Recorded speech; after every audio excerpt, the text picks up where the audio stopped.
Hello, everybody. Happy Sunday. How are you? I'm Scott Pinyard. I am the head coach here at This Naked Mind, and I am going live today as I do almost every Sunday. I've been pretty good recently, most Sundays, to talk to you about what's been on my mind. I want to start first by saying Happy Mother's Day to those of you moms out there who are either watching this live or watching it recorded.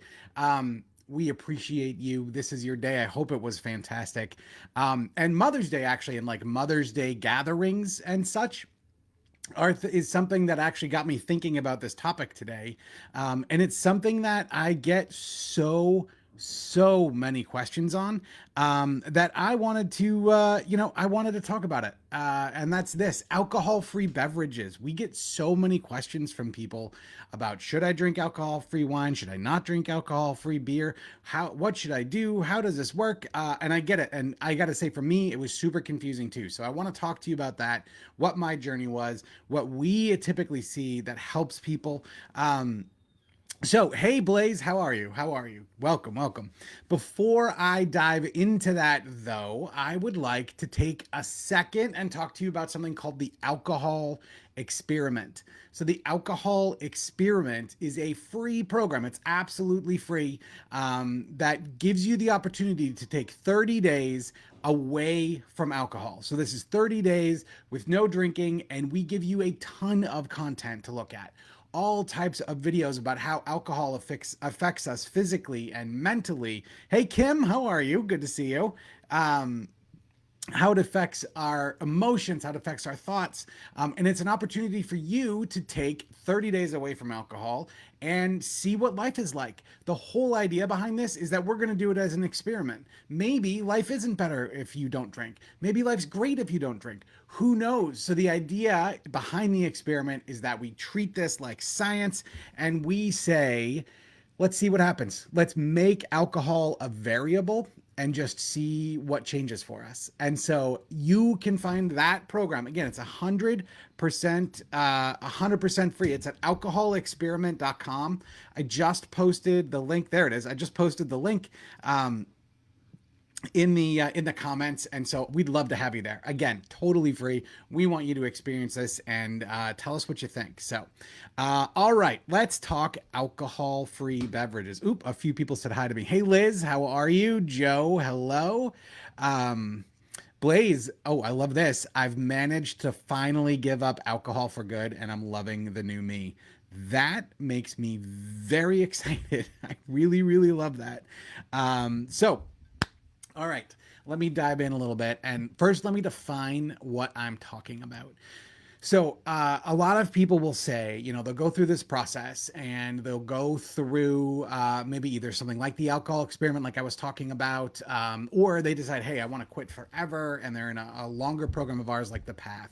And so they will, they'll hear and they'll see where we go out. And depending on where you live, this is very different in different parts of the world. People will find that there are alcohol-free beverages. And specifically, what I'm talking about here are alcohol-free versions of things that have alcohol in them, right? So I'm not necessarily talking mocktails, stuff like that. What I'm talking about is alcohol-free beer, alcohol-free wine, alcohol-free spirits, of which there are more and more. It seems like there's more every day. Alcohol-free, beer, wine. There was another one too. I can't remember. Anyway, what a lot of people worry about with these is the idea of, man, if I drink this, is it going to trigger me, right? Is drinking this going to be a problem for me? Is this going to count against my days alcohol-free, right? There's all types of worries about that.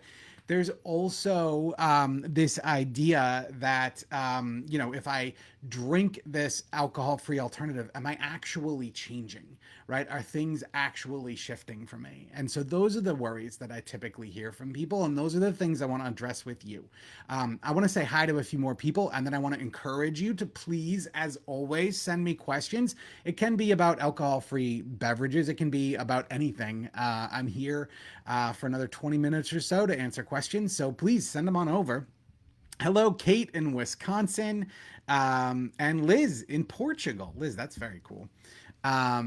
All right, so alcohol free. Now let's talk about very sort of broadly what these beverages are, right? So I'm going to start with alcohol free beer first. So we're seeing more and more breweries either that brew beer with alcohol, brewing a non-alcohol option. So here in the States, something like Brooklyn Brewing, which is a pretty big brewer, at least on the East Coast, they have an alcohol-free version called Special Effects. We've also seen breweries specialize in it, like open in it. Here, also on the East Coast in Connecticut, is a company called Athletic Brewing, and they're all non-alcoholic beers. So they've got a stout and an IPA and something else I don't fully remember. We're also seeing major brands come out with alternatives. A couple of years ago, Heineken came out with something called Heineken 00. It's been massively popular. So that's kind of what I'm talking about for beer. Wine, I have to admit, I'm not as much of an expert in.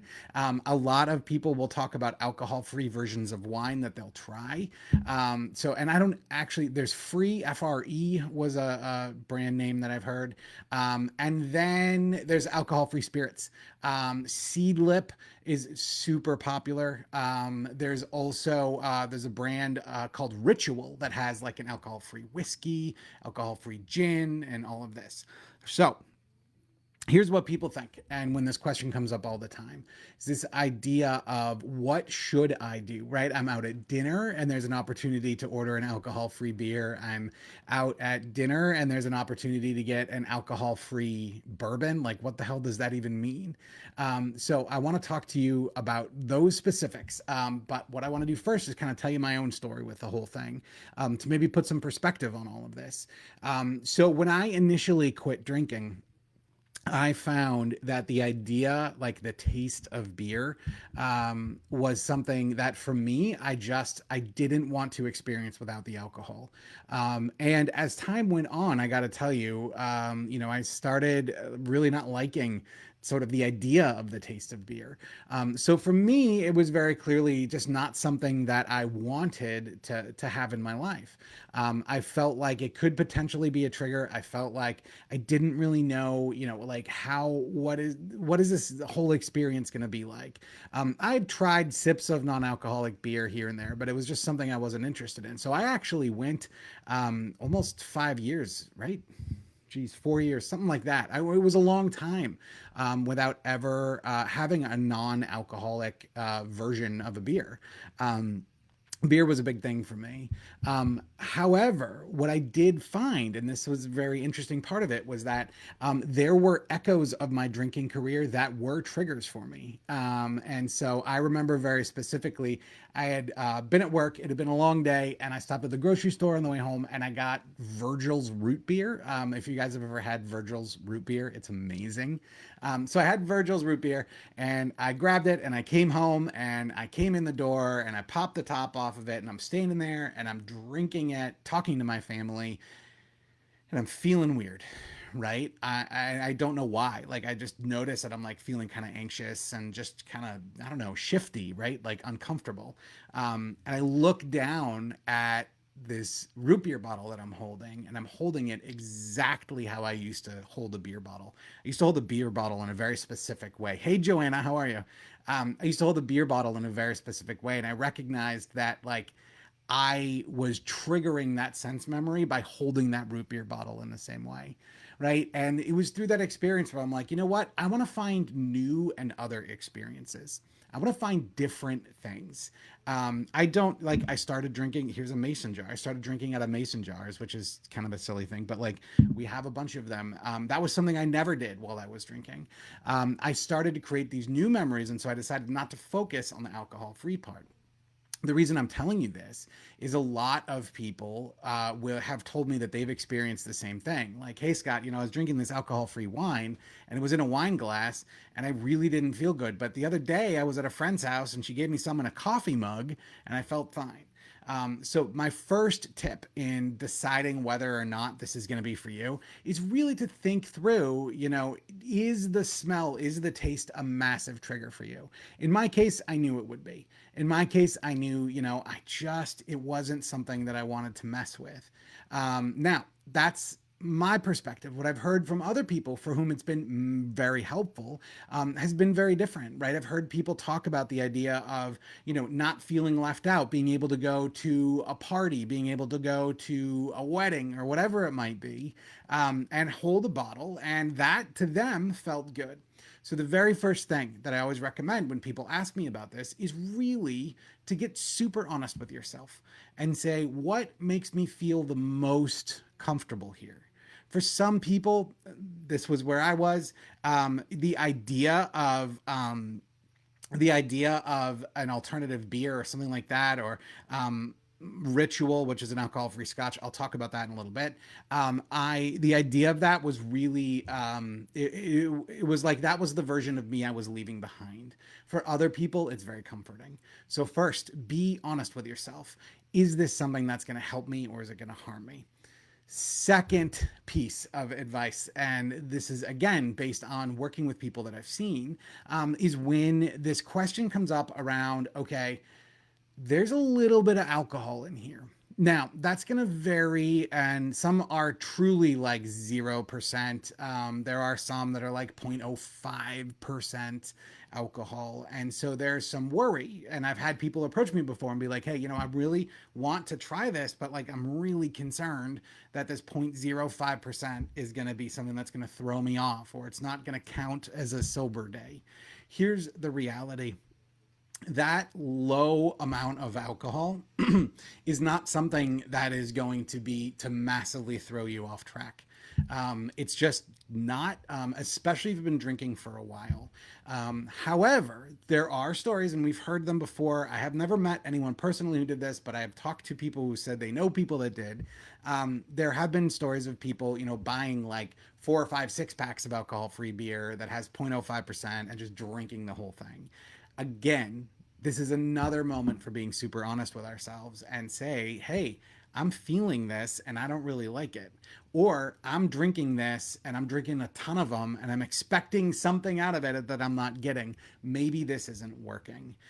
So being afraid of that very low amount of alcohol is not necessarily something that is helpful. However, if you do drink it and then it doesn't feel good, I always recommend to then not. you know like the best piece of advice and the thing that I've seen work out so well for people that go through this journey, is when they focus on the idea of what makes me feel good. Right. So we talked about being honest with ourselves about, like, is this something that is going to help me move forward or not? Second, talk about this very low amount of alcohol that's in some alcoholic beverages. The third thing I want to talk about, and I kind of hinted at this a little while ago, is the idea of ritual, is the idea of, I thought of it today, specifically. It's Mother's Day. A lot of people get together for, either brunches or they do, early dinners, things like that. And very often there's wine involved with that. And this is one of the many times throughout the year. This is one of many times throughout the year that people get together and consume some sort of alcohol. And so these things happen, and a lot of times people say, hey, I want to have an alternative for me. And again, this really boils down to, how does it make you feel? If you're sitting there at the Mother's Day, dinner, and you have your glass of NA wine and you feel relaxed and good, then fantastic. If you feel uptight and you're looking around and you're like, I wish I had that glass instead of this glass, or if the smell or the taste of it triggers you, then move on. Again, and I know that I'm just beating a dead horse here by saying this over and over and over, but I can't emphasize it enough. This is all about how it feels. There is no right or wrong way. For some people, alcohol-free beer helps them. I can say my dad, when he quit drinking 15 years ago now, alcohol-free beer was a big part of it for him. He really, and I asked him about it, he really enjoyed, just like at the end of the day, having a beer, and like that sort of thing, that sort of ritual, that sort of daily thing, helped him. And as he moved on, he doesn't drink it that often anymore now. Like, I was just talking to him about it. This is probably 6 months ago. And he said, it's like when we have pizza right? Or like burgers, you know, but it's not like an everyday thing. So this is what it boils down to, right? How does it feel for you? I got a couple comments that I want to talk about here. So Liz says, I think it's great to have an alternative, but for me, my brain can't tell the difference. I don't want any of those drinking rituals to be a part of the new me, even throughout my wine glasses, but whatever works for you. Exactly. This is, I mean, so true. So I love that you said that, and recognizing that idea that, like, hey, I don't want that, right? I don't want that thing to be for me. I totally get that. I totally appreciate that. And, you know, I was very much in the same boat. I didn't tell this part of the story. So fast forward um, years. This was 2 years ago. I was cooking. It was so I live in Maine, right? And we have these long hard cold winters, and it's finally sunny out, and we get the grill out, and I'm gonna make burgers, and I'm like, I don't know, the idea of Heineken 00 popped into my head, and I'm like, I am gonna try it. And I had not had anything in my house, any non-alcoholic anything in my house, and I really enjoyed it sitting out on the deck with my family. It was a great experience. And so that sort of started me back into this idea of having, these alternatives from time to time. And so I've done that. I've also, I haven't really touched on this much in this live, but I've also really enjoyed some non-alcoholic spirits. Ritual, that's for some reason hard for me to say. Ritual has an alcohol-free whiskey, and I've tried that, and I've really enjoyed it as well. But again, every time I was trying it, even though I was years into this process so far, and I truly don't want alcohol, I don't want the effects of alcohol in my life. I still was, I had my awareness peaked, right? I was like, am I enjoying this? Am I really enjoying this? And the answer was yes. And so if that is something for you, there is so much out there for you to explore. We used to have here in Portland, and it's too bad it's closed now. There's this place called Vina's Fizz House, that was all about alcohol-free, alcohol-free beverages, right? So whether it be, mocktails or, alcohol-free drinks that were made with these alcohol substitutes, it was amazing. And it was this whole new fun world for me. But again, that wasn't the case at first, and it took me years to get to that place when it did feel comfortable. So I'm so glad you noticed that, Liz, because that's what it's all about. How does it make you feel? David says, I had the same experience as Scott. I cradled the fake beer in exactly the same way as regular beer. I drank it the same way. I was lucky I escaped with my sobriety in check. Won't drink anymore. Yeah, this is the thing, right? This is the thing. These sense memories are real. For me, I before I had that root beer experience, I would never have told you that that would be a problem. Um, I would never have guessed. It would never have crossed my mind that that would be an issue. But it wasn't until I was there and I had that feeling, just had that bottle right in my hand in the same old way. And my brain's saying like, "Hey, something's wrong. Something's wrong. What's wrong with this?" And so that's how I ended up. That's how I ended up kind of recognizing it wasn't for me. So I'm glad that you experienced that, David, because it's good to know these things so that we can make the choices we need to make to move forward. Samantha is on day 11. Congratulations, Samantha. That is so awesome. One of the things that I love doing these lives every week and answering questions. And as a reminder, if there are any questions, I don't see any questions, so I might wrap this up a little early. But I love doing these lives because I get to see messages like that, and it's just so amazing. So congratulations, Samantha. That's super, super awesome. So I guess I will go ahead and wrap up a little early. I don't see any questions. I know that it's Mother's Day in certain parts of the world still, and I know people are traveling and busy. So let me kind of go back over what I see as the number one thing. If you are wondering about alcohol-free beverages, the number one thing to check in with, and literally nothing else matters in this process other than how it makes you feel. If it feels like me and like David, you feel like, I don't like holding this thing, then it might not be for you right now. And by the way, that might not be forever, right? It wasn't for me right away, but then down the road, I'm fine with it. If, on the other hand, you feel like, you know what, I enjoy this, this is part of what I want to do, then by all means, go for it. The whole thing boils down to how does it make you feel? There is no right or wrong answer. There's only the thing that is right or wrong for you. Let's see, a couple more comments came in here. Brad said, I'm super social and find the alternatives to be very empowering. It's strengthened my sobriety. There you go. That's awesome. I love hearing that. I do like, when I'll go out with my friends, I do like ordering an alcohol free beer. There's something about that. I totally agree that like is empowering. There's also something about that, especially early on, where you feel like, okay, I have a drink too, right? And a lot of people have a problem or really worry about this idea of going to a bar with friends and walking around with like a glass of water, right? And people are going to say, what are you doing? Right? Well, this kind of hides that. And it's a great way to sort of experience alcohol-free life without having to answer all the questions that we're also afraid of. So I'm really happy to hear that, Brad. That's so cool. Angela, day 31. Congratulations. That's so awesome. Man, more than a month already, Angela. Just off to an amazing start. Way to go. Wes asked, what about loved ones who know you stopped drinking? Does it bother them? That's a great question. In my case, the answer has been no. I'll always talk about, the idea that it's my choice, and I kind of let people know, especially at first, like, hey, this is alcohol free. With some of the ups and downs that were part of my journey, I like to sometimes make that announcement. Now I don't feel like doing it really at all anymore. It's not necessary. But again, the idea here is, how does it feel for you, right? If you are feeling like you're sneaking it, if you are feeling like it's imposing on others, then again, there's no need to do it.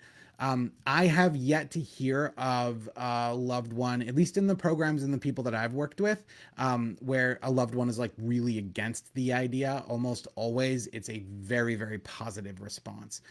But it's worth checking in on, and that's a great point, Wes. It's worth checking in on and asking, what is it? How do you feel about this? So good question. Kara says, I enjoy alcohol-free champagne, but worry it's a handicap. It's been almost 2 months alcohol free now. That's amazing, first of all. I'm not totally sure what you mean by handicap. You might mean like a crutch, like this is something that's getting me through. And again, right, if you're feeling that way about it, there's no need to have it. I mean, this is the thing that I think is so cool about alcohol-free beverages, alcohol-free alternatives, is that for those of us who have them, we can truly take or leave them, right? It's not like it was. Like, I know for me, when I was drinking, I was a scotch guy. That's what I liked. And I know that if I went somewhere and they had a scotch that I thought was disgusting, I didn't have a choice. I didn't have a choice, right? Like, that's what I was going to drink. And so I'd have this scotch and I wouldn't like it. But that's what's so great about alcohol-free alternatives, is that, like, if I go, like, I'm not a big fan of O'Doul's. And again, I might have an alcohol-free beer once every 2 months. I mean, if it's even that often. And so this idea of, like, I can truly take it or leave it, that's a big deal. So, Kara, when you talk about this idea of it being a crutch, I think it's a great thing that you bring up. And so the key here, again, is just really to understand, like, what is this going to be, right? If I were to, probably alcohol-free champagne is probably more event oriented. So, like, what if I went to this event without alcohol?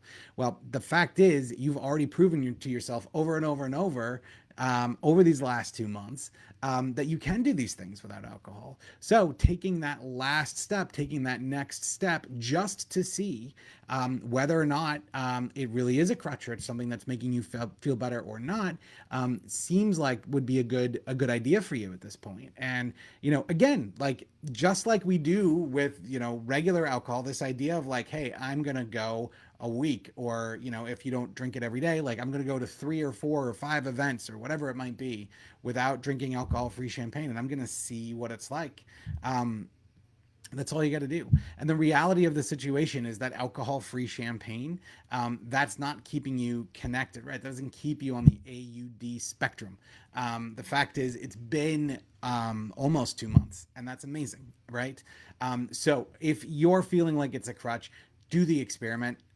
Try it. See, like, all right, what happens if I go without it, and see how you feel. That's what so much of this journey is all about, right? Kind of feeling our way out of these things. So I hope that helps, Kara. Great question.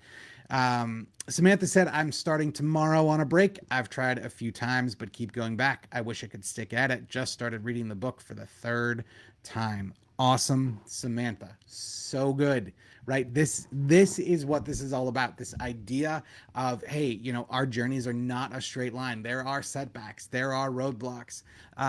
If you haven't seen it, go back to last Sunday, when I did my live on the idea of progress. That could be very helpful for you. But this is progress. And this comment actually led me to what I was talking about at the beginning, which I want to reframe here at the end before I pop off, which is the alcohol experiment. And if you haven't tried this yet, Samantha, please do. Go to alcoholexperiment.com. It's 100% free. Totally free. It is a 30-day program where you get daily content around alcohol, its effects on our bodies and our minds and our emotions.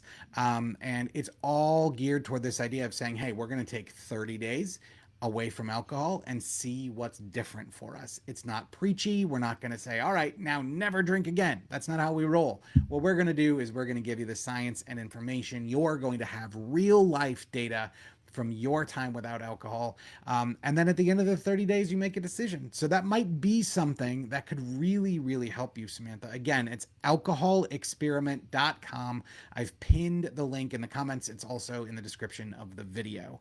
All right, everybody, that's it from me. I'm going to head. We, still kind of doing Mother's Day-ish things here.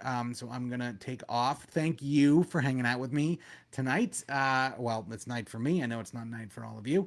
I hope all of you mothers out there had a great Mother's Day. And I will see you again next week. Take care.